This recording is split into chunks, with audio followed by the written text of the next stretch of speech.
नमस्कार बच्चों, मैं अमित कुमार स्वागत करता हूं आपके अपने पसंदीदा यूट्यूब चैनल A3 एकेडमी पर। सबसे पहले बच्चों, आप सभी लोगों को नव दुर्गा की बहुत बहुत शुभकामनाएं। हाँ, मुझे पता है पहले दिन में दे चुका हूं, आज एक बार फिर से दे रहा हूं। कोई किसी को कोनो दिक्कत है का दोबारा अगर शुभकामनाएं दे रहा हूं तो बिल्कुल। आज सोमवार है, रात के 11 बज चुके हैं। देखिए, शाम टाइम क्लास होना था लेकिन शाम टाइम अनफॉर्चुनेटली नहीं हो पाई, रात को 11 बजे हो रही है। भाई दिक्कत वाली क्या बात है।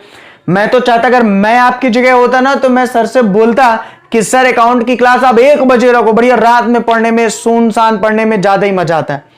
देखो बच्चा, ऑनलाइन क्लासेस और ऑफलाइन क्लासेस में अंतर इतना है कि जब आप क्लास देखा करिए तो एकदम सुनसान, मतलब आपका मन अगर थोड़ा सा भी इधर उधर डिस्ट्रैक्ट हुआ तो ऑनलाइन क्लास लेने का कोई भी मतलब है नहीं। अगर आपने मेरे शब्दों को एक पॉइंट भी 10 सेकंड के लिए भी सुनना बंद कर दिया और मैं आगे बढ़ गया, आप नहीं समझ पाए, तो आपके पास बहुत दिक्कत है। इसीलिए एक वीडियो देखने के बाद उसका रिकॉर्डेड वीडियो जरूर एक बार देख लिया करो, ठीक है, तो चीजें क्लियर हो जाएंगी। और कोशिश किया करो कि जब वीडियो देखा करो तो एकांत में बैठ के देखा करो। अगर बच्चा आपको ऑनलाइन क्लास बहुत अच्छे तरीके से पढ़नी है तो आपको एकांत में वीडियो जरूर देखना पड़ेगा, तभी आपको समझ में आएगा।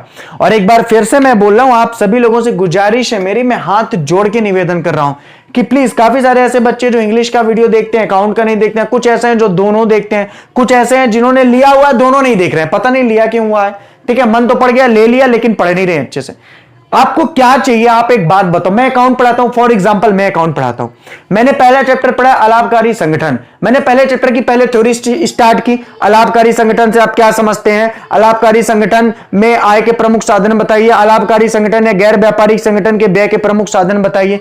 बच्चा, मैंने यह भी आपको बताया, अलाभकारी संगठन हो, गैर व्यापारिक संगठन हो, गैर व्यावसायिक संगठन हो, तीनों का मतलब एक होता है। फिर मैंने बात की कि अलाभकारी संगठन की विशेषताएं क्या होती हैं, इनके बारे में भी हम लोग चर्चा किए। फिर हम लोगों ने बात की थी कि बताइए प्राप्ति भुगतान खाता क्या होता है, आय व्यय खाता क्या होता है, प्राप्ति भुगतान खाता की विशेषताएं बताइए, या उसको बनाते समय ध्यान रखे जाने वाली योग्य बिंदु बताइए। आय व्यय खाता आप क्या समझते हैं, आय व्यय खाता की विशेषता बताइए। प्राप्ति भुगतान खाता आय व्यय खाते में अंतर बताइए। प्राप्ति भुगतान खाता रोकड़ खाते में अंतर बताइए। प्राप्ति भुगतान खाता आर्थिक स्थिति का घोतक नहीं होता है। उसके बाद अगर बात की जाए तो इस चैप्टर की जो महत्वपूर्ण थ्योरी थी वो सारी तो मैं आपको बता चुका था। अब बच्चा, फिर मैंने इसके बारे में भी बात की, पूंजीगत मद क्या होती हैं, आगमगत मद क्या होती हैं, किस तरह के प्रवेश शुल्कों को क्या मानना चाहिए, रद्दी सामान की बिक्री को क्या मानना चाहिए, उन खातों के बारे में व्यक्तिगत रूप से चर्चा करी। प्राप्ति भुगतान खाते का प्रारूप क्या होता है, किस प्रकृति का होता है, ऑब्जेक्टिव कैसे पूछे जा सकते हैं, ठीक है, आय व्यय खाता क्या होता है, किस प्रकृति का होता है, प्रारूप के बारे में हमने चर्चा की थी। उसके बाद सेकंड लेशन में हम लोग पहुंचे साझेदारी। हमने बात की साझेदारी से आप क्या समझते हैं, साझेदारी की विशेषताएं बताइए। साझेदारी संलेख से आप क्या समझते हैं, साझेदारी संलेख की प्रमुख बातें बताइए। साझेदारी संलेख के अभाव में लागू होने वाले नियम बताइए। स्थायी पूंजी खाता परिवर्तनशील पूंजी खाते में अंतर बताइए। लाभ की गारंटी से आप क्या समझते हैं, ख्याति से आप क्या समझते हैं, ख्याति की विशेषताएं बताइए, ख्याति के प्रकार बताइए, ख्याति को प्रभावित करने वाले तत्वों को समझाइए, ख्याति के मूल्यांकन की विभिन्न विधियों के बारे में वर्णन कीजिए। ये 2 चैप्टर हो गया। बच्चा, मैं केवल आपसे एक चीज कहना चाहता हूं, अगर आपने मेरे पूरे वीडियो देखे हुए हैं तो आपको एक सिंगल क्वेश्चन कहीं से छूट के नहीं जाने वाला। मैं गारंटी के साथ बोल रहा हूं, एक भी थ्योरी, एक भी ऑब्जेक्टिव और एक भी सवाल छूट के नहीं जाएगा। लेकिन ईमानदारी वाली बात है ना कि मैं यहां से कितना भी चिल्ला के बता दूं, लेकिन आपको पढ़ना तो है नहीं, और जब पढ़ना नहीं है तो कहां से बनेगा। ठीक है, चलो ठीक है भाई, जिसको नहीं पढ़ना है मत पढ़ो। देखो, एक दूसरा बंदा होता तो आपने पेमेंट कर दी, कभी उसको मतलब नहीं होता कि आप वीडियो देखो ना देखो, पढ़ो ना पढ़ो। कोई भी बंदा आपको कॉल करके नहीं बोलने वाला था कि बेटा आपकी पढ़ाई कैसी चल रही है, लेकिन मुझे फर्क पड़ता है। हाँ, यह बात सही है कि मैं फ्री में नहीं पढ़ा रहा हूं, पैसे ले रहा हूं, लेकिन बच्चा अपने ईमानदारी से आप देखो, आप जहां भी पढ़ते हो, जैसे भी पढ़ते हो, जिन स्कूलों में जहां से भी जैसे, देखो मेरा किसी से कोई विरोध नहीं है, मेरा किसी भी टीचर जात से विरोध नहीं है। मैं खुद एक टीचर हूं, मैं सबकी रिस्पेक्ट करता हूं, मेरे अपने टीचर है। मेरा किसी स्कूल संस्था से कोई विरोध नहीं है, सब स्कूल, मैं भी स्कूल से ही पढ़ के आया हूं। लेकिन मैं केवल आपसे इतना कहना चाह रहा हूं कि आप खुद समझदार हैं, आप खुद समझ दिए। बस मैं आपसे इतना कहता हूं कि अगर आपने टू द पॉइंट सारी क्वेश्चनों को नहीं पढ़ा, पुराने क्वेश्चन पेपर को नहीं उठा के पढ़ा, बाद में बेटा इतना ही होगा कि हर चैप्टर से एक सवाल, एक थ्योरी, इकोनॉमिक्स से हर चैप्टर से एक ही क्वेश्चन आएगा, हर व्यवसायिक अध्ययन में हर चैप्टर से एक ही क्वेश्चन आएगा। अगर आपने अपनी कॉपी में 10 क्वेश्चन लिखे हुए हैं और वो एक क्वेश्चन नहीं लिखा हुआ है और वही क्वेश्चन एग्जाम में आ गए उस चैप्टर से, तब तो फिर आपका 10 क्वेश्चन पढ़ने का कोई मतलब नहीं रहेगा। इसलिए हमेशा जब भी पढ़िए, जब भी करिए, तो पुराने प्रीवियस पेपरों को उठा के चेक करिए कि जो क्वेश्चन हमने लिखा हुआ है कॉपी में, क्या ये इस तरह के क्वेश्चन एग्जाम में पूछे गए हैं, इंक्लूडिंग मी, मेरा अकाउंट। आप पढ़िए, आपने जितने, आज ये चैप्टर खत्म हो जाएगा। आज साझेदारी फर्मों के विघटन का पार्ट नंबर 16 है। आज ये चैप्टर यहां से फिनिश हो जाने वाला है। इसके बाद 4 चैप्टर कंप्लीट हो चुके हैं, यानी कि पहला, दूसरा, तीसरा और छठवां। अब आप कोई भी पेपर उठा डालिए, कोई भी पिछले 10 साल का पेपर, आप बोलोगे नहीं है तो मैं भेज दूंगा। 3 साल के तो मैं खुद ही भेज चुका हूं, उसके पुराने भी आपको चाहिए तो मैं भेज दूंगा, आगे के मॉडल पेपर भी चाहिए तो मैं भेज दूंगा, और आप लगा डालो। मैं गारंटी नहीं, गारंटी तो दूर की बात है भाई। अगर एक सिंगल क्वेश्चन, बहुत आराम से सुनना मेरी बातों को, ठीक है, अगर एक single question, single objective, single theory, single सवाल ऐसा एग्जाम में आज तक कभी पूछा गया हो जो आपसे नहीं बने, तो मुझे मैसेज करो और अपना पैसा मांगो। मैं पूरा पैसा रिटर्न कर दूंगा जिन्होंने अगस्त से आज तक पढ़ा होगा। किसी भी बुक का कोई भी क्वेश्चन एग्जाम में जो पूछा गया आपसे नहीं बने तो। बच्चा अगर इतनी गारंटी के साथ इतने बड़े प्लेटफॉर्म के माध्यम से बोल रहा हूं ना, तो बातें भर नहीं बोल रहा हूं, काम किया हुआ है, टू द पॉइंट, एक एक बातें याद है। आप अगर मैं चाहूं तो 12 घंटे कंटिन्यू ऑनलाइन पढ़ा करके आपकी आधी अकाउंट खत्म कर सकता हूं, ठीक है। ऐसा भी टाइम आएगा जब अकाउंट खत्म होने वाली होगी तो रिवीजन करेंगे अपन 12-12 घंटे। सर आप फालतू का फेंक रहे हो यार, अभी तक क्या फेंका है, जो बातें बोली वो नहीं करके दिखाया। अब रही बात अध्ययन और अर्थशास्त्र की, मैंने पहले ही बोला था कि अध्ययन और अर्थशास्त्र की रेगुलर क्लासेस हमारे यहां नहीं चलती हैं, और कोई भी बच्चा मेरे से अध्ययन और इकोनॉमिक्स की क्लास के लिए फोन नहीं करेगा, हालांकि तब भी बच्चे कर रहे हैं। मैंने बोला ये क्लास अकाउंट और इंग्लिश की है, लेकिन मैं आपसे वादा किया हूं कि मैं स्टडी आपको कंप्लीट कराऊंगा, इकोनॉमिक्स में भी कोशिश करूंगा, लेकिन मेन क्लास तो अकाउंट और इंग्लिश की यहां चलने वाली, आप सबको पता है। लेकिन फिर भी बच्चों का आता है, अरे इतना थोड़ा सा ट्रस्ट करो और ईमानदारी से पढ़ो प्लीज। मतलब मुझे इतना विनम्र निवेदन से मैं कह रहा हूं, जो पीडीएफ आपको हम लोग भेज रहे हैं, जो भी जैसा जा रहा है, प्लीज उनको पढ़ डालिए, वरना लाइफ में बहुत पछताएंगे, ठीक है। क्योंकि कोई भी शिक्षक, कोई भी कुछ भी है, आप इतना समझ लीजिए कि अगर वो क्वेश्चन एग्जाम में नहीं आना तो ये कह के निकल जाएगा कि ये थ्योरी एग्जाम में आती नहीं है। मान लो आपने साझेदारी पढ़ा, साझेदारी की विशेषताएं पढ़ी, संलेख की प्रमुख बातें पढ़ी, अभाव में लागू होने वाले नियम आपने नहीं पढ़ा, और स्थायी परिवर्तनशील पूंजी खाता पढ़ा, लाभ नियोजन खाता पढ़ा, लाभ की गारंटी पढ़ा, फलाना पढ़ा, और उस चैप्टर से एक थ्योरी 4 नंबर की आनी है और आ गई साझेदारी संलेख के अभाव में लागू होने वाले नियम। मैं एक एग्जांपल बता रहा हूं आपको। अब आप क्या करोगे? सिंपल सी बात है, आपने तो थ्योरी लिखी नहीं है, फिर क्या होगा? एग्जाम में जब आप लेके आओगे क्या होगा? बोलेंगे, जहां भी जैसे भी आपका जो भी दायरा है आप समझ रहे हो, बोलेंगे इस बार का पेपर बड़ा टफ आया था, वरना ये क्वेश्चन जरूर आपसे, ये क्वेश्चन नहीं आता इतना टफ। इसलिए कुछ भी मत छोड़ो, जितना मैं पढ़ा रहा हूं। इंग्लिश में आपको इतने अच्छे सर मिले हैं, अजय सर, मतलब आपके लिए तो बहुत सौभाग्य की बात है। वो तो इतना मेरे निवेदन करने के बाद यहां पे आए हुए हैं, इतना, और निवेदन से काम होता नहीं उनके साथ, उनका एक इतना प्रेम है, वो मेरे गुरु भी हैं, वो मेरे सब कुछ हैं। आप इतना समझ लीजिए कि वो मेरे लिए एक भगवान से कम नहीं है, ठीक है। तो उनके मार्गदर्शन में हम लोग खुद सारा काम करते हैं, ये सारा चैनल वगैरह ये सब कुछ हम लोग उन्हीं की कृपा से चला रहे हैं। और काफी सारे बच्चों को मैंने देखा, देखिए A3 एकेडमी किसी की भी हो, लेकिन वहां का जो मेन है वो ऑब्वियस सी बात है अजय सर हैं, सब लोग हैं। ऐसा नहीं, हमारे यहां ऐसा नहीं है कि अमित सर मेन है। काफी सारे बच्चों को लगता है अमित सर की एकेडमी है, देखो ऐसा कुछ नहीं यार। अमित सर की एकेडमी है, सबकी एकेडमी है, आप सबकी एकेडमी है ना, आप सबकी एकेडमी है। दिक्कत क्या है? किसी के पास पैसे का इश्यू है, फोन करें, मुझे बताएं, सर मेरे पास पैसे नहीं है, मैं इस महीने में नहीं दे पाऊंगा, बताएं मुझे, परिस्थिति बताएं। बाकी बच्चा तुमको भी पता है कि इतना सारा सिस्टम करके मैंने एक मिनिमम प्राइस रखी है ताकि आप सब लोग परचेज कर सको, ठीक है। लेकिन फिर से बोल रहा हूं कि पढ़ो। चलिए, हम लोग बात कर रहे हैं साझेदारी फर्मों के विघटन चैप्टर के बारे में, जैसे कि आपको ऊपर लिखा भी होगा, और आज अंतिम पार्ट है। 2 चीजें मैं इस चैप्टर की छोड़ूंगा, वसूली खाता, पुनर्मूल्यांकन खाते में अंतर, और वसूली खाते के समय की जाने वाली प्रविष्टियां। ये 2 क्वेश्चन मैं छोड़ूंगा, जिसमें से वसूली खाता, पुनर्मूल्यांकन खाते में अंतर वेरी इंपॉर्टेंट है, और एंट्री इतनी इंपॉर्टेंट नहीं है, आपको करने की जरूरत भी नहीं है। ये अंतर मैं क्यों छोड़ रहा हूं? बहुत इंपॉर्टेंट है। जब मैं पुनर्मूल्यांकन खाता पढ़ा दूंगा, इसके बाद वाला चैप्टर यानी नया साझेदार का प्रवेश, तब मैं ये थ्योरी को समझाऊंगा तो आपको समझ में आएगी। और अभी मैं रट्टा मरवा दूंगा, ऐसा मैं करने वाला नहीं हूं, ठीक है। तो पुनर्मूल्यांकन के बारे में पढ़ेंगे, फिर इसकी थ्योरी के बारे में समझेंगे तो मजा आएगा। तो इस एक थ्योरी को पीडीएफ में लिखिए, आप उसको लिख बल लेना, बिल्कुल नहीं समझना अभी, मैं एज इट इज चीजें कराऊंगा तो ही आपको उसको समझना है, ठीक है। और एंट्री के सवाल आपको नहीं करना है, एग्जाम में कभी नहीं पूछे जाते हैं बच्चा, कभी करना ही नहीं है, ठीक है।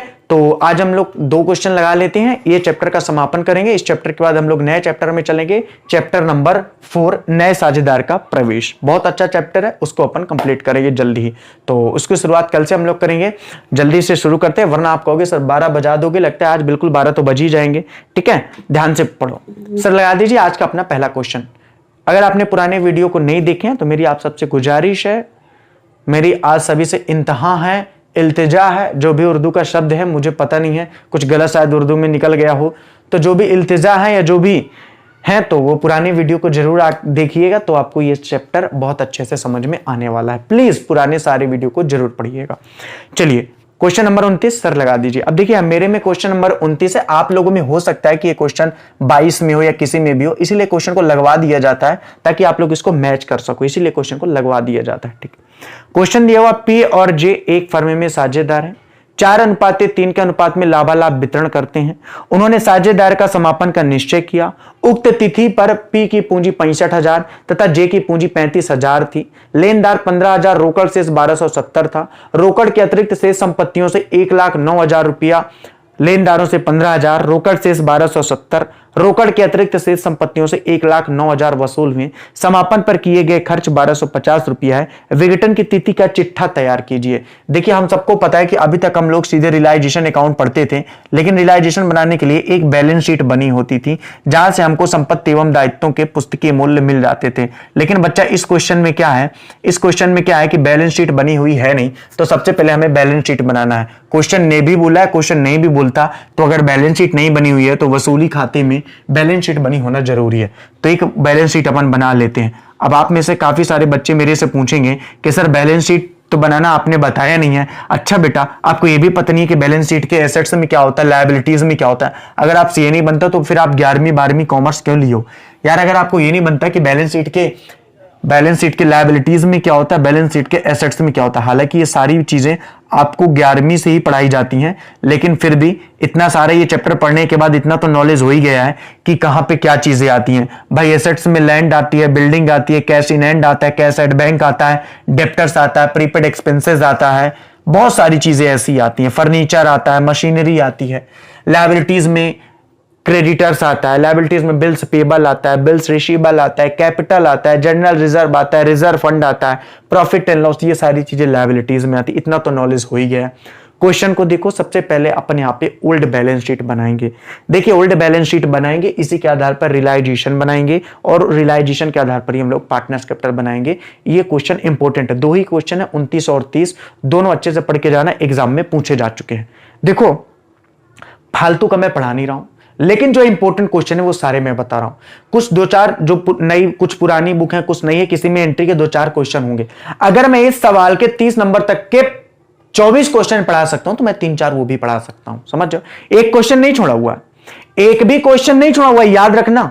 लेकिन अगर जो 2, 3, 4 क्वेश्चन, 5 क्वेश्चन अगर मैंने वहां पे एंट्री के छोड़े हुए हैं, तो अगर मैं लगातार 24 क्वेश्चन पढ़ा सकता हूं तो मैं वो 2-4 भी पढ़ा सकता हूं। लेकिन मुझे पता है कि एग्जाम में वो आना नहीं है, और जो आना नहीं है तो फिर उसके बारे में क्यों मदद करना, क्यों मेहनत करना। ठीक है, तो प्लीज हम्बली रिक्वेस्ट है कि जितना पढ़ा रहा हूं एज इट इज उतना पढ़ के जाओ, इससे ज्यादा सफिशिएंट कुछ भी चीजें नहीं है। ठीक है, ठीक है। सबसे पहले अपन को क्या लिखना है, बोले सर पूंजी लिखे तो पूंजी लिख दीजिए, तो पहले यहाँ पे कैपिटल लिख देते हैं। काफी सारे नालायक बच्चे बोले कि सर कैपिटल लायबिलिटीज में आती है, इतना चैप्टर पढ़ डाला भी पूछा है कैपिटल किस में आती है। हाँ भैया, सभी लोगों को राम राम, सभी लोगों को गुड इवनिंग, और बड़ा अच्छा लगता है आप सब लोगों से रूबरू होना, आप सभी लोगों से बातें करना, आप सभी लोगों को पढ़ाना मेरा फैशन है। देखो एक होता है कि मजबूरी में आकर के पढ़ाना, एक होता है फैशन से। मेरे पास इतने ऑफर है, मेरे से अकाउंट आती है, मैं अकाउंटेंट का काम सीख सकता हूं, मैं चार्टेड अकाउंटेंट की जॉब में जा सकता था, मैं किसी भी जॉब में जा सकता था, मैं तैयारी में लगा था, कांस्टेबल, पुलिस, आर्मी, कहीं पे भी जा सकता था। लेकिन मेरा फैशन है, मेरा फैशन पढ़ाना है, मुझे बच्चों को पढ़ाने में बहुत मजा आता है। ठीक है, और आदमी को वो करना चाहिए जो आदमी का फैशन करता है, जो आदमी का दिल कहता है, और मुझे पढ़ाने में बहुत मजा आता है। ठीक है, तो ठीक है, अगर आप लोगों को पढ़ने भी मजा आता है बहुत अच्छी बात है। कुछ बच्चे बोल रहे हैं हमें पढ़ने में भी मजा आता है, बिल्कुल बेटा पढ़ने में मजा ही आएगा, ना मजा वाली तो बात ही नहीं है। ठीक है, अमित सर पढ़े अकाउंट समझ में ना आए ये तो सवाल ही पैदा नहीं होता है। पी की पूंजी 65,000 है, जे की पूंजी 35,000 है। जे की पूंजी कितनी है, बोले सर जे की पूंजी 35,000 है। ठीक है, कोई दिक्कत वाली बात नहीं है। आगे क्वेश्चन ने दिया हुआ है कि लेनदार 15,000 के हैं, तो भाई लेनदार 15,000 के कर दो, ये टोटल 1 लाख रुपया हो जाएगा। कितना हो जाएगा? बोले सर 1 लाख रुपया हो जाएगा। लेनदार है तो लेनदार लिख दो, टू या बाई के इस्तेमाल नहीं होता बेटा, बैलेंस शीट है, ठीक है। क्रेडिटर्स कितना दिया हुआ? बोले सर क्रेडिटर्स दिया हुआ है 15,000। क्रेडिटर्स कितने दिया हुआ है? 15,000। क्रेडिटर्स कितना दिया हुआ? बोले सर 15,000। क्रेडिटर्स कितना दिया हुआ है? 15,000, ठीक है, कोई दिक्कत वाली बात नहीं है। आगे की यदि बात की जाए तो रोकड़ शेष 1270 है। आप सबको पता है रोकड़ शेष का मतलब कैश से है, आप सबको पता है कैश से है। कैश कितना है? बोले सर कैश है 12,000। कैश कितना दिया? बोले सर 1270, सॉरी कैश कितना दिया? 1270 रुपये दिया हुआ। कितना दिया? 1270। आगे भी कुछ दिया हुआ है? बोले कुछ नहीं दिया हुआ है, तो इनको जोड़ दो जल्दी से। ये टोटल आप करोगे तो कितना आ जाएगा? बोले सर 1,15,000। कितना आ जाएगा? 1,15,000। अब ईमानदारी से बताओ, इतना तो आप सबको पता है कि बैलेंस शीट में एसेट्स इक्वल टू लायबिलिटीज होती है। बैलेंस शीट में एसेट्स इक्वल टू लायबिलिटीज होती है, यानी संपत्ति बराबर क्या होता है? दायित्व होता है। तो यदि यहाँ पे 1,15,000 यहाँ 1270 है, तो यहाँ पे तुम लिख सकते हो सन्ड्री एसेट्स यानी कि विविध संपत्तियां। क्या लिख सकते हो? बोले सन्ड्री एसेट्स यानी विविध संपत्तियां। कितनी आएंगी? बोले 1,15,000 में 1270 घटा दो। बोले 1,15,000 में 1270 घटा दो, तो सिंपल सी बात है, उत्तर आ जाएगा 0। 10 में 7 गए 3, 10 में 3 गए 7, 5 में 1, 5 में 2 गए 3, 1 में 1 गए 0, 1, 1,37,30। कितना आ गया? 1,03,730। गलत तो नहीं घटा दियो? एक बार मैच कर लो भाई, 1,13,730 आएगा। सॉरी 1,13,700 कितना आएगा? 30 आएगा। 1,13,700 क्या आएगा? बोले सर 30 आएगा। यहाँ पे कोई दिक्कत वाली बात नहीं है। 1,13,730 कहां से आ गया भाई? सिंपल सी बात है, आप सबको पता है कि लायबिलिटीज इक्वल टू क्या होता है? एसेट्स होता है। आप सबको पता है बच्चा कि लायबिलिटीज इक्वल टू क्या होता है? एसेट्स होता है। लायबिलिटीज में जितनी सारी चीजें हैं मैंने जोड़ दी, कैपिटल को भी जोड़ दिया, क्रेडिटर्स को भी जोड़ दिया। कैश कितना था? बोले सर 1270 रुपया था। सन्ड्री एसेट्स कितना आएगा? बोले सर 1,13,730 आएगा। तो सन्ड्री एसेट्स हमने कितना कर दिया? 1,13,730। कितना कर दिया? 1,13,730, ठीक है। रामू वो दरवाजा बंद कर देना, ठीक है। तो 1,13,000 कितना आ जाएगा? 730 आएगा, ठीक है। 1,13,730 आएगा, कोई दिक्कत वाली बात नहीं है। आगे ध्यान से देखो, इसको हमें जोड़ देना तो कितना आ जाएगा? बोले सर 1,15,000। 1,15,000 कितना आ जाएगा? बोले सर 1,15,000। बच्चे यहां तक तो कोई दिक्कत नहीं है, बच्चे यहां तक तो कोई दिक्कत नहीं है। 1,15,000 कहां से आ गया? ठीक है, 1,15,000 कहां से आ गया? यहां तक कोई भी दिक्कत वाली बात है नहीं, अपन को ये अपन ने पढ़ लिया, ठीक है। तो मतलब एसेट्स इक्वल टू लायबिलिटीज होता है। अगर एसेट्स ज्यादा होती तो अंतर की राशि यहां क्रेडिटर्स में डाल देते हैं, चूंकि नहीं था तो अपन ने यहां पे डाल दी। ये अपन का क्या बन के तैयार हो गया? बोले सर ओल्ड बैलेंस शीट बन के तैयार हो गई, जो अब तक क्वेश्चन में दी होती थी, जो अब तक क्वेश्चन में दी जाती थी, ठीक है। फिर यहां पे क्या करना है? रियलाइजेशन अकाउंट कर देना। क्या करना है? रियलाइजेशन अकाउंट कर देना है, ठीक है। काफी सारे बच्चे, कुछ बच्चे बोल रहे थे, काफी सारे तो नहीं बोल सकते, कुछ बच्चे बोल रहे थे कि सर हमको थोड़ा थोड़ा कम समझ में आता है। पता नहीं उनको अगर ये नहीं समझ में आ रहा है, बच्चा अगर तुमको अमित सर के पढ़ाने में नहीं समझ में आ रहा है तो तुमको दुनिया का कोई भी टीचर पढ़ाने में समझ में आएगा नहीं। फिर तो ये बहाना है, एक्सक्यूजेस है कि समझ में नहीं आ रहा। यार इसमें ऐसा है क्या कि नहीं समझ में आ रहा? इसमें ऐसा है क्या कि नहीं समझ में आ रहा? क्या समझ में आपको नहीं आता?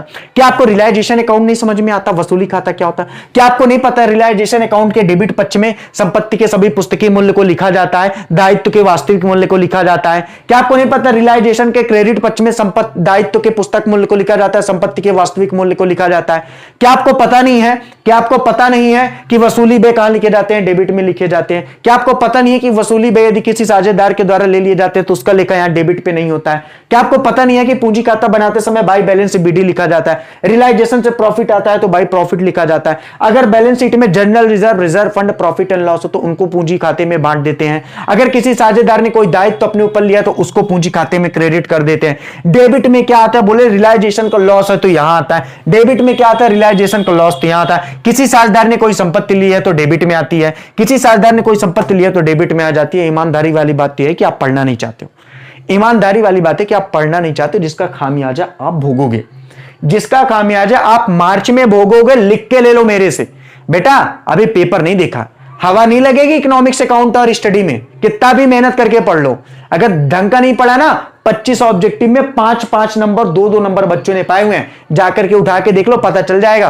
एक भी क्वेश्चन आपकी अपनी बुकों से नहीं आने वाला, ये छोड़ दो। मैं जिस बुक से पढ़ाता हूं, मैं नाम नहीं ले रहा हूं, आपको मैं बता दूं, इस बुक से आपके एग्जाम में 50 से 55% आएगा। बहुत अगर मिला तो, मतलब कॉन्सेप्ट से चीजें आती हैं, किसी भी बुक से नहीं आती हैं। आप पुराने साल का पेपर उठा के देख लो, कॉन्सेप्ट का चीज आएगा। हां, जितना मैंने पढ़ाया हो ना उससे कॉन्सेप्ट एक भी ज्यादा नहीं आएगा, कॉन्सेप्ट वही है, क्योंकि भाई मेरे मैं कॉन्सेप्ट पढ़ा रहा हूं, मैं कोई पार्टिकुलर सवाल का रट्टा नहीं मरवा रहा हूं। इस सवाल को रट्टा मार लो, इस सवाल को थ्योरी को इसको रट्टा मार लो, क्योंकि वो कुछ नहीं आने वाला। एग्जाम पे प्रीवियस पेपर उठा के देख लो, 40 से 50% आएगा, पासिंग मार्क निकलेगा। अगर आपको बहुत अच्छा करना है ना, तो आपको उस चैप्टर को ढंग का पढ़ना पड़ेगा, जैसे मैं ढंग का पढ़ा रहा हूं।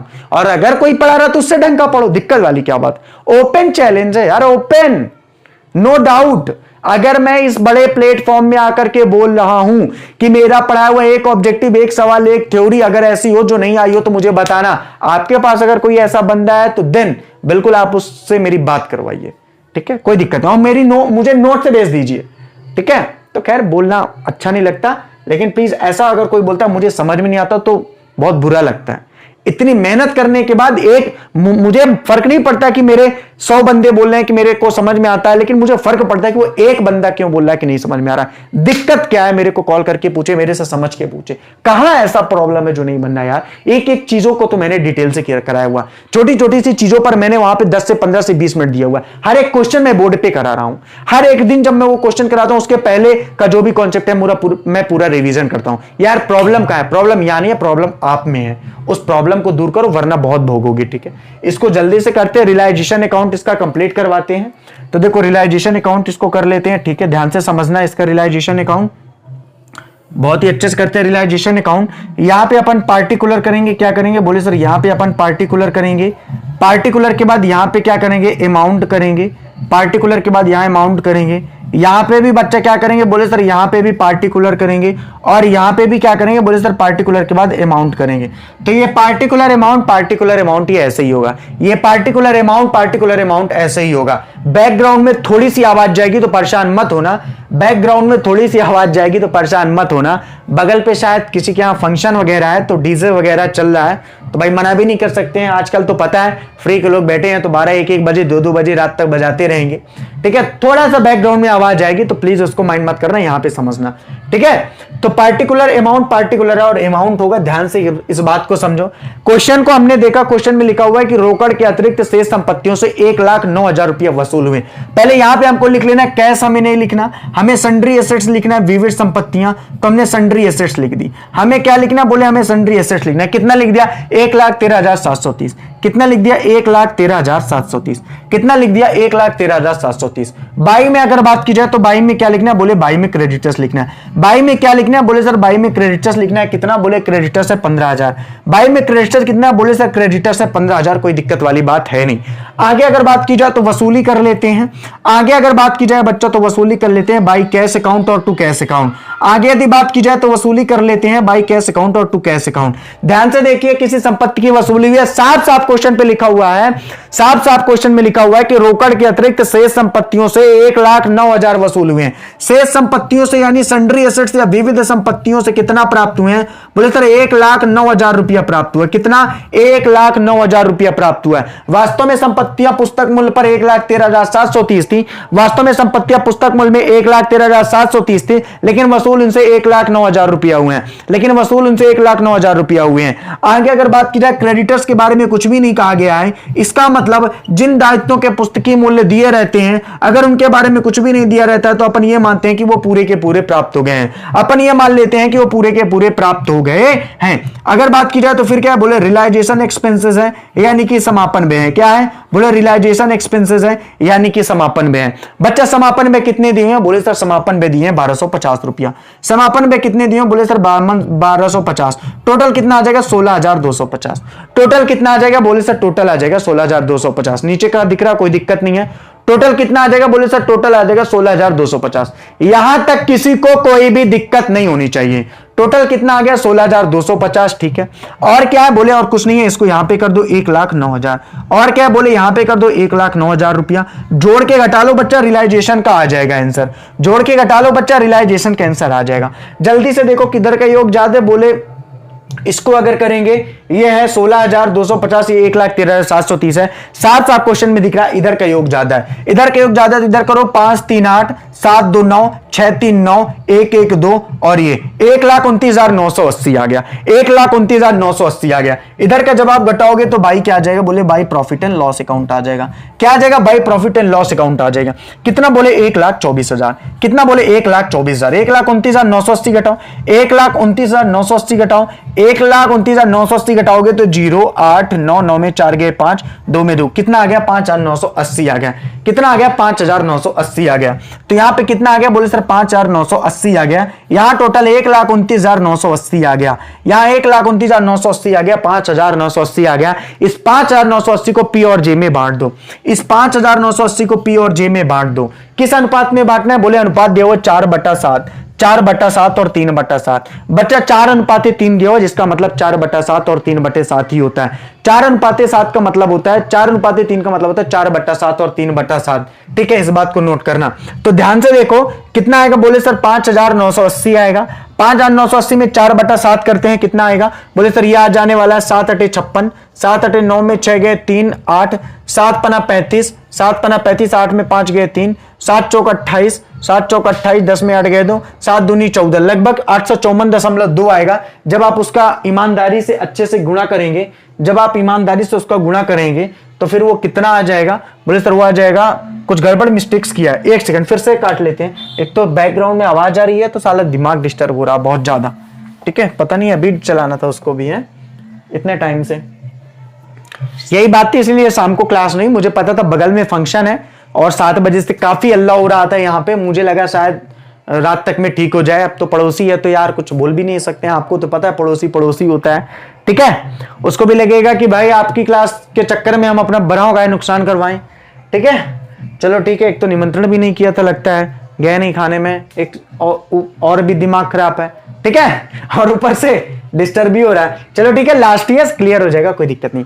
5,980 को बांटना है, अनुपात दिया 4:3, तो इसको बांट लो यार, गड़बड़ ना करो। 5,980 गुणे 4/7, 7 8 56, 9 में 6 गए 3 8, 7 पना 35, 8 में 5 गए 3 0, 7 चौक 28, सही तो कर रहा था यार, कहां मिस्टेक कर रहा था। फिर 7 दूनी 14, ठीक है, अब सीधे गुणा कर दो, दशमलव के बाद जाने दो, कोई दिक्कत नहीं है। तो 4 दूनी 8, 4 चौको 16, 4 पंचे 20, 1 21, 4 अटे 32, 32 32 2 34, 3417 आता होगा। कितना, 3417 कर दो, क्योंकि 3416.8 है, दशमलव के बाद यदि 5 या 5 से बड़ी होती है तो राउंड फिगर में 1 ले लेते हैं। कितना ले दिया, 3417 कर दिया। कितना कर दिया, 3417। 854 में फिर 3 का भी मल्टीप्लाई कर दो, 3 दूना 6, 3 चौको 12, 3 5 15, 1 16, 3 अटे 24, 1 25, कितना कर दो, 2563 कर दो। कितना कर दो, 2563 कर दो। ठीक है, कितना कर दो, बोले सर 2563 कर दो। क्लियर है यहां तक? यहां तक तो कोई दिक्कत वाली बात नहीं है, बहुत ही सिंपल सा था। अब बताओ ऐसे सवाल पे क्या एक्स्ट्रा किया था मैंने, भाई बैलेंस शीट का कॉन्सेप्ट आपको पता है कि बैलेंस शीट तो नहीं बनी है तो बनाना पड़ेगा। सन्ड्री एसेट्स 1,13,730 कहां से आएगा भाई, टोटल इनका योग 1,15,000 है। हमें पता है कि टोटल लायबिलिटीज टोटल एसेट्स के बराबर होती है, संपत्ति एवं दायित्व आपस में इक्वल होते हैं। या आप 11वीं से पढ़ते आ रहे हो तो मैंने इक्वल कर दिया, मैंने कर दिया। सन्ड्री एसेट्स कितना था, यहां इतना था लिख दिया, पुस्तक मूल्य पर क्रेडिटर्स पुस्तक मूल्य पर यहां लिख दिया। मैंने लिखा कैश अकाउंट में सन्ड्री एसेट्स से 1,09,000 रुपया प्राप्त हुआ, मैंने 1,09,000 रुपया लिख दिया। मैंने देखा क्रेडिटर्स के लिए कुछ भी नहीं बोला था, 15,000 था तो मैंने 15,000 पूरा का पूरा लिख दिया। मैंने देखा कि रियलाइजेशन एक्सपेंसेस के बारे में नहीं दिया था तो 1250 मैंने कर दिया। टोटल जोड़ के मैंने घटा दिया, 5,980 आ गया, 3417 और 2563 आंसर आ गया। 4/7 3/7 में बांट दिया। इसके बाद इसकी पार्टनर्स कैपिटल आप लोग बना लोगे, क्योंकि पार्टनर्स कैपिटल में केवल एक ही चीज लिखी जाएगी, बाई बैलेंस एबिलिटी 65,000 35,000 और टू रियलाइजेशन लॉस 34 17 25 63, बाकी कुछ भी नहीं आएगा, टू कैश अकाउंट आ जाएगा। बस पार्टनर्स कैपिटल में केवल इतना करना है, पार्टनर्स कैपिटल में केवल इतना करना। और इतना बताने के बाद भी अगर पार्टनर्स कैपिटल आपसे नहीं बन रही है तो फिर धिक्कार है आपकी पढ़ाई को और धिक्कार है मेरे पढ़ाने को। ठीक है, तो चलिए ठीक है, इसका जल्दी से स्क्रीनशॉट खींच लो और चलते हैं अपने अगले क्वेश्चन में। इसका जल्दी से स्क्रीनशॉट खींच लो, चलते हैं अपने अगले क्वेश्चन में। ठीक है, ये चैप्टर बच्चा आज से समाप्त हो गया, ये चैप्टर बच्चा आज से समाप्त हो गया। और मैं आप सबसे हाथ जोड़ के निवेदन कर दूं, काफी सारे बच्चों ने बोला कि सर आप हाथ जोड़िए, सॉरी मत बोला करिए, अच्छा नहीं लगता। क्या करे बच्चा, आपको तो अच्छा नहीं लगता, लेकिन कुछ स्टूपिड ऐसे हैं जिन्होंने बैच तो लिया हुआ है लेकिन मेहनत नहीं करते हैं। ठीक है, देखो मैं एक बहुत ही मध्यम परिवार से हूं और मुझे पता है कि पैसे की इंपॉर्टेंस क्या होती है, मुझे पता है। ठीक है, इसलिए मेरी ऐसी जिम्मेदारी है कि यार आपने मेरा बैच परचेस किया हुआ है तो यार ईमानदारी से पढ़ो, मेहनत से पढ़ो। अब क्या बताऊं, लॉकडाउन है, मैं आप लोगों के घर नहीं आ सकता, वरना कसम से घर आकर के 4-4 थप्पड़ लगाता फिर पढ़ाता और अच्छे से, ठीक है। लेकिन कोई बात नहीं, जो पढ़ने वाला बंदा है वो तो पढ़ ही रहा होगा, बाकी का काम तो केवल यहां से वहां ना, अपने स्कूल पे जा करके उस टीचर की बुराई वहां से यहां। अच्छा, ऐसे लोगों की जिंदगी ऐसे ही जाती है। बोला आज सर पता है हमारे सर ने, अकाउंट वाले सर ने ऑनलाइन में ये पढ़ाया सर, हमसे वो बनता था सर, ये 3-5-3 तूफान। अरे नालायक, जो चीजें यहां से मिल रही है ना, वो अगर अपने ईमानदारी से अपने अंदर झांक के पूछना, फिर मेरे को बोलना, ईमानदारी से चेक कर लेना, ठीक है। अपने आप से पूछना, दूसरों से नहीं, अपने आप से पूछना कि आज तक लगभग मेरे जितने भी 45, 46, 47 वीडियो आ चुके हैं, शुरुआत से अब तक लगभग 47 वीडियो आ चुके हैं। अब आप समझ सकते हो 47 वीडियो, 20 अगस्त से मेरी क्लास चालू हुई थी और आज लगभग 19 अक्टूबर हो चुका है।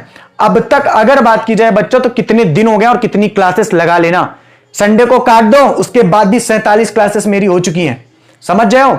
तो ये क्लास एक दिन भी मिस नहीं की जाती यार, किसी दिन की बात अलग है यार, तो किसी दिन 2-2 क्लास मैंने ली हुई है, खुद हिसाब लगा लो, पता चल जाएगा, समझ जाओ। तो बेईमानी नहीं सीखी है मैंने, ईमानदारी सीखी और ईमानदारी से पढ़ाना सीखा है अपने जीवन पे, ठीक है, और ईमानदारी से पढ़वाना भी सीखा है, ठीक है। तो ईमानदार आदमी थोड़ा परेशान भी रहता है, शायद इसीलिए परेशान भी रहता हूं। चलो, क्योंकि चापलूसों की तो फौज है ना आप लोगों के अंदर, क्या है ना कि एक टीचर बढ़िया चापलूस। अच्छा, कुछ लोगों का मैंने देखा, एक्चुअली क्या है कि 20 या 25 नंबर स्कूलों से मिलना होता है, जो भी जैसा भी है मेरे को पता नहीं है, एक लॉलीपॉप दिया जाता है। पता है लॉलीपॉप कैसा, अगर मेरे से नहीं पढ़ाना तो फिर ठीक नहीं होगा। अब वो इतना नालायक लड़का, अगर वो, हालांकि ऐसा कोई टीचर बोलता नहीं है, मुझे पता है, मैं भी एक शिक्षक था, मैंने अपने जीवन में कभी नहीं बोला ऐसी धमकी भरे, लेकिन वो बच्चा क्या सोचता है, उसको लगता है यार अगर मैं इन सर से पढ़ूंगा तो कहीं ना कहीं मेरा 20 से 30 नंबर का जुगाड़ हो जाएगा। अरे नालायक, अगर तेरे से अकाउंट की बुक नहीं बनेगी तो तेरा भविष्य आगे क्या होगा। अरे 12वीं में 20 से 30 मिल जाएगा, 70% कौन देने वाला है। और अगर तेरा 30% में सिलेक्शन हो जाने वाला होता तो क्या ना होता। अब तुमसे ना बनेगा ही नहीं, पूरी अकाउंट बनोगी नहीं, ये अकाउंट केवल यहां पे काम नहीं आएगी 12वीं पे, ये जो चीजें पढ़ा रहा हूं ना पूरी लाइफ तुम्हारे अकाउंट की काम आएगी। तो जो पढ़ो ना, वो इसलिए मत पढ़ो कि 12वीं पास होना है, वो इसलिए पढ़ो कि आज से आगे पढ़ के जाओ तो तुमसे कोई ये सवाल पूछे तो तुमसे बन सके। लेकिन इतनी कहां अकेला आप लोगों के ऊपर, आप लोग तो ऐसे हो ना भाई, 30 नंबर का, 25 नंबर का, 20 नंबर का जुगाड़ है यार, बढ़िया इन सरों से सेटिंग बना के रखेंगे, 20 में 20 तो दे ही देंगे, मैटर नहीं करता ना। आप तो क्या है ना, फ्री की चीज पकड़ने में ज्यादा पड़ते हो, फ्री क्या है ना, मिल जा रहा है, ठीक है, कोई दिक्कत नहीं है, इतना नहीं समझते, स्टूपिड नहीं तो कि आपके करियर में आपका ये काम आएगा। परसेंटेज वगैरह कछु नहीं है, ईमानदारी से पढ़ोगे ना 90-95 आएगा तो फिर समझ में आएगा। और ये ऐसे जो चमचे होते हैं, फालतू का बेवकूफ लोग होते हैं ना, वो ये सब काम करते हैं, ठीक है। तो कोई बात नहीं, हालांकि मेरे सारे बच्चे जितने भी हैं वो तो ऐसे कोई नहीं है, मेरे को पता है, इसलिए ईमानदारी से पढ़ रहे हैं। कुछ अपवाद में छोड़ दो, होंगे पता नहीं मेरे को, कोई बात नहीं। देखो मेरा काम अपना पढ़ाना है, मैं केवल आपसे अनुरोध कर सकता हूं, आपसे निवेदन कर सकता हूं कि यदि वाकई में आपने बैच को लिया हुआ है, रेगुलर क्लासेस इंग्लिश और अकाउंट के हम लोग दे रहे हैं, बीच बीच में बाकियों की पीडीएफ भी भिजवा रहे हैं, तो अगर हो सके तो मन से पढ़िए, नहीं हो सके तो मत पढ़िए, यह आपकी मर्जी है। 4 बच्चे छोड़ के चले भी जाएंगे तो भी हमारी बैच को कोई फर्क नहीं पड़ने वाला है। 4 जाएंगे तो 14 आएंगे, 14 जाएंगे तो 28 आएंगे, 28 जाएंगे तो 56 आएंगे। ये कारवा, हमारा कारवा बेटा ऐसे ही चलता रहेगा, किसी के आने जाने से हमें कोई फर्क नहीं पड़ने वाला है, ठीक है। आपका कारवा रुकने वाला, ये आप ध्यान से समझो। चलो आगे आते हैं। बात साझेदार थे, लाभल आपको 7/11, 4/11 के अनुपात में विभाजित करते थे। उन्होंने 31 मार्च 2018 को फर्म का विघटन कर दिया। स्थिति को उनकी पूंजी 7,000 और 4,000 थी। ऋण के रूप में आ का ऋण 4500, बा का ऋण 750 फर्म की ओर से निकलता था। अन्य दायित्व 5,000 के थे। यहाँ पे अन्य दायित्व का मतलब क्रेडिटर से है, आप कुछ भी मान लो, कोई गलत नहीं होगा, लेकिन क्रेडिटर्स ही मानना। अंतिम आर्थिक चिट्ठे के संपत्तियों का अवमूल्यन हो गया था। वास्तव में उनकी बिक्री से 24,000 रुपया प्राप्त हुए। चलो ठीक है, ओल्ड बैलेंस शीट नहीं बनी हुई है तो बनाना पड़ेगा। ये दोनों सवाल बहुत अच्छे से पढ़ के जाना, एग्जाम में पूछे जा चुके हैं। अब आप खुद सोचो, बात को समझो।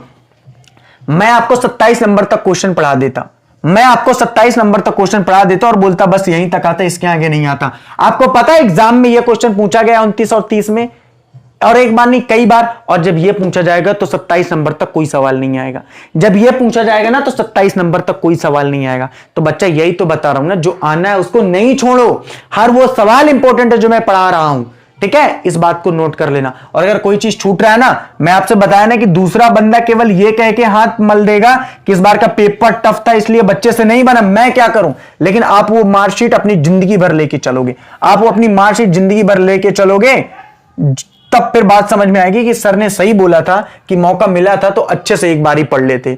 लेकिन अभी नहीं, जब ठोकर लगती है तब बेटा पता चलता है, जब ठोकर लगती है तब पता चलता है, अभी नहीं पता चलता है। ठीक है, तो चलो ठीक है, कुछ वेट कर रहे होंगे ठोकर खाने का, तब पढ़ेंगे जब वो सप्लीमेंट्री हो जाएंगे, जब वो रुक जाना नहीं होंगे। अच्छा, फिर उनके गार्जियन भी बोलेंगे 10,000 रुपये में आप पढ़ा दीजिए सर, 12,000 में पढ़ा दीजिए सर। अरे नालायक, कैसे बता दें उन नालायकों को, कैसे बता दें कि उनके गार्जियन जितनी उपेक्षाओं के साथ लगे हुए हैं बच्चों को पढ़वाने में, मेहनत करने में, उनके बच्चे इतने नालायक हैं कि जब वो पहली बार में ही नहीं पास हुए हैं तो अगर वो सप्लीमेंट्री रुक जाना नहीं से पास भी हो जाएंगे तो ऐसी डिग्री को कबाड़ के भाव बेचने के काम आने वाली है। ठीक है, तो ऐसी गलती मत करो, एक बार में पास होने का कोशिश करो और अच्छे रिजल्ट से वो भी। चलो एसेट्स में अगर बात की जाए तो क्या करना है इस बार, बोले एसेट्स में तो ठीक है, कैपिटल पहले दिया तो कैपिटल लिख लेते हैं, तो यहां पे कैपिटल लिख दो। क्या लिखना है, बोले सर यहां पे कैपिटल लिख दो। कैपिटल किसकी है, बोले आ और बा की है। कैपिटल किसकी है, बोले सर आ की है और बा की है।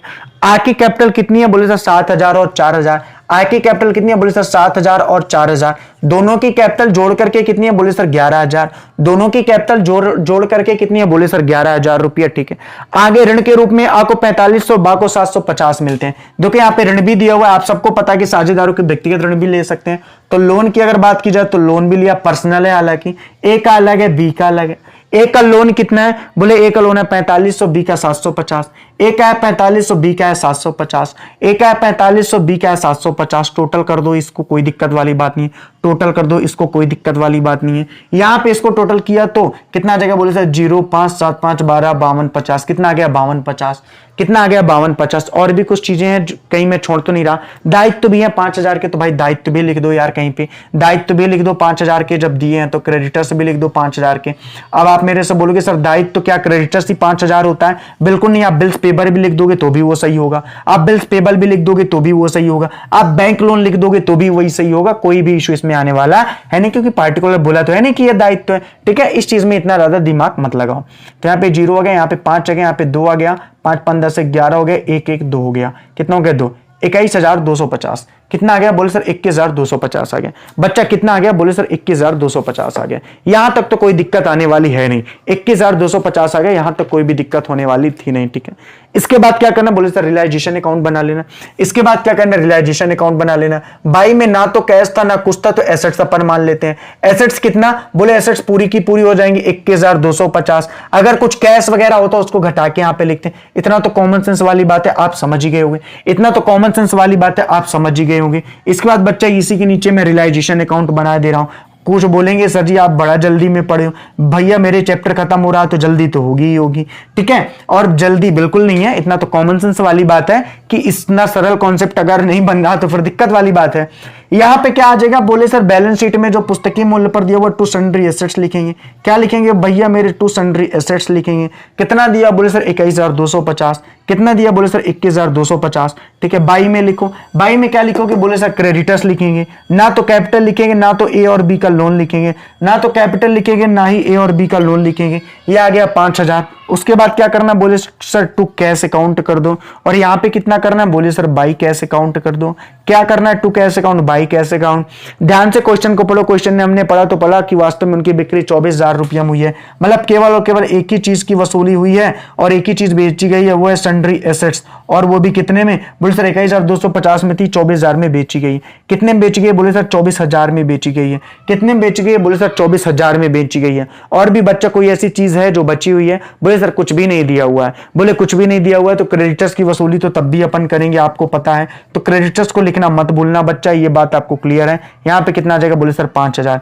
कितना आ जाएगा, बोले सर 5,000। इनको जल्दी से जोड़ लो, यहाँ पे आ जाएगा 29,000। इनको जल्दी से जोड़ लो, यहाँ पे आ जाएगा 29,000। और बच्चे यहाँ पे कर देना to profit and loss account. To profit and loss account 21 5 26,250। 29,000 में बच्चा 26,250 को घटा देना है। 29,000 में 26,250 को घटा देना है। 10 में 3 गए 7, 9 में 7 गए 2, 2 में 2 गए कुछ नहीं। कितना आ जाएगा, बोले सर 27,50। कितना आ जाएगा, बोले sir 27,50। If I am not wrong the calculation, यदि मैंने अपना कैलकुलेशन रॉन्ग नहीं किया है तो दैट्स इज आंसर। ये बिल्कुल आंसर करेक्ट है मेरा, कोई भी इनकरेक्ट नहीं है। कितना आ रहा है? बोले सर आंसर आ रहा है 2750। करेक्ट है। बांट दो, नाम क्या है? ए और बी। ए और बी में बांट दो, ए और बी। अनुपात पहले दिया 4 बटा कितना है? 7/11, 4/11। तो कितना है? बोले सर 2750 गुणे 7/11। भाई 11 दूनी 22, 11 पचे 55, 0 7 0 7 पना 35, 7 दूनी 14 3 17। 1750 और 1000 कितना आ गया? बोले सर 1750 और 1000। 1750 और 1000 आ गया। और यहां से हमारा रियलाइजेशन अकाउंट भी बनके तैयार हो गया। बच्चा यहां से हमारा रियलाइजेशन अकाउंट भी बनके तैयार हो गया। क्लियर है? यहां तक कोई दिक्कत नहीं है। तो चलिए ये चैप्टर हमारा यहां से समाप्त होता है। बच्चा ये चैप्टर हमारा यहां से समाप्त होता है। हम लोगों ने इस चैप्टर में जो भी इंपॉर्टेंट चीजें थी तब पढ़ी। हमने पढ़ा कि विघटन से आप क्या समझते हैं, विघटन के कार्यों को समझाइए, विघटन के प्रभावों के बारे में चर्चा कीजिए, फर्म के समापन के समय कौन कौन से खाते खोले जाते हैं, वसूली खाता क्या होता है, वसूली खाते के बाद साझेदारों के पूंजी खाते क्या होते हैं, फर्म का समापन साझेदारी के समापन में अंतर पढ़िए। उसके अंतर्गत हम लोगों ने बीच में अघोषित संपत्ति दायित्व के बारे में भी बात की थी। उसके बाद हम लोगों ने नया चिट्ठा बनाना भी सीखा। उसके पहले हम लोगों ने बात की थी संपत्तियों एवं दायित्वों का साझे द्वारा लिए जाना। बच्चा इस चैप्टर में कुछ भी ऐसा छूटा हुआ नहीं है। बच्चा इस चैप्टर में कुछ भी ऐसा छूटा हुआ नहीं है। मैं आपको फिर से बोल रहा हूं कि अगर आपको कहीं भी कोई डाउट आ रहा है तो कल इस चैप्टर के लिए आप लोग मेरे से फोन लगाकर 1 घंटे 1.5 घंटा जो भी डाउट है पूछ सकते हो। मैं सबको समय कल दूंगा। ठीक है, तो चलिए आज की बातें मुलाकातें बच्चा यहीं पे समाप्त होती है। मैं आशा करता हूं कि आप लोगों को मैंने जो पढ़ाया है वो सारा कुछ आप लोगों को समझ में आया होगा निश्चित रूप से। तो चलिए कल फिर मिलते हैं। टाइम बिल्कुल ऑब्वियसली शाम को 7 बजे ही क्लास होगी। ठीक है, ज्यादातर क्लास शाम को 7 ही बजे होगी। कल सुबह 8 बजे इंग्लिश की होगी। तब तक के लिए सभी को गुड नाइट। और एक बार फिर से आप सभी लोगों को हैप्पी नवरात्रि। आपके घर में जितने भी बुजुर्ग हैं, आपके माता पिता, उन सभी को मेरा प्रणाम कहिएगा स्नेह भरा। और एक लास्ट में 2 पंक्तियां कह के सुना के वाणी को विराम देता हूं कि ये घर नहीं रहती, ये दहलीज नहीं रहती। ये घर नहीं रहता, ये दहलीज नहीं रहती। और जिस घर में बुजुर्ग होना वो घर घर नहीं रहता। जिस घर में बुजुर्ग ना होना वो घर घर नहीं रहता। इसलिए अगर आपके घर में बुजुर्ग हैं तो उनके दिल से रिस्पेक्ट करिए और उनका कहना मानिए और अपने गुरु का कहना जरूर मानिए। रिवीजन करिए पूरा कंप्लीट। Thank you.